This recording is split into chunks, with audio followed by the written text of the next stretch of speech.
1 Samuel chapter 22. David therefore departed from there and escaped to the cave of Adullam. When his brothers and all his father's house heard it, they went down there to him, everyone who was in distress, everyone who was in debt, and everyone who was discontented gathered themselves to him, and he became captain over them. There were with him about 400 men.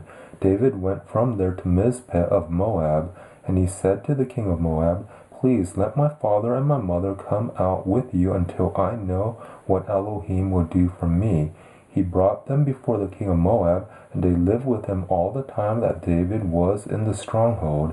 The prophet Gad said to David, "Don't stay in the stronghold, depart and go into the land of Judah." Then David departed and came into the forest of Hereth. Saul heard that David was discovered with the men who were with him.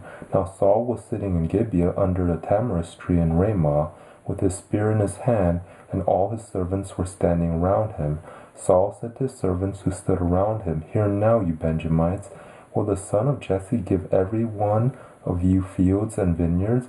Will he make you all captains of thousands and captains of hundreds, that all of you have conspired against me, and there is no one who discloses to me when my son makes a treaty with the son of Jesse, and there is none of you who is sorry for me, or discloses to me that my son has stirred up my servant against me to lie in wait, as it is today?" And Doeg the Edomite, who stood by the servants of Saul, answered and said, "I saw the son of Jesse coming to Nob, to Ahimelech the son of Ahitub. He inquired of Yahweh for him, gave him food, and gave him the sword of Goliath the Philistine." Then the king sent to call Ahimelech the priest, the son of Ahitub, and all his father's house, the priests who were in Nob, and they all came to the king. Saul said, "Hear now, you son of Ahitub." He answered, "Here I am, Adonai." Saul said to him, "Why have you conspired against me, you and the son of Jesse, in that you gave him bread and a sword, and have inquired of Elohim for him, that he should rise against me to lie in wait as it is today?" Then Ahimelech answered the king and said, "Who among all your servants is so faithful as David, who is the king's son-in-law, and is taken into your counsel, and is honorable in your house? Have I today begun to inquire of Elohim for him? Be it far from me. Don't let the king impute anything to his servant, nor to all the house of my father, for your servant knows nothing of all this, less or more." The king said, "You shall surely die, Ahimelech, you and all your father's house."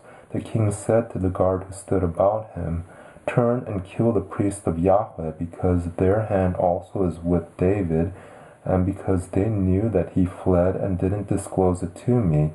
But the servants of the king wouldn't put out their hand to fall on the priests of Yahweh.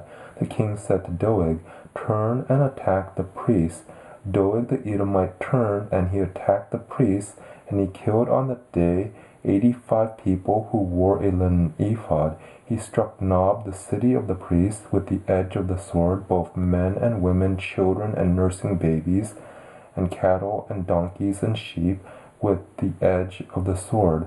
One of the sons of Ahimelech, the son of Ahitub, named Abiathar, escaped and fled after David. Abiathar told David that Saul had slain Yahweh's priest. David said to Abiathar, "I knew on that day when Doeg the Edomite was there that he would surely tell Saul, 'I am responsible for the death of all the persons of your father's house. Stay with me, don't be afraid, for he who seeks my life seeks your life, for you will be safe with me.'"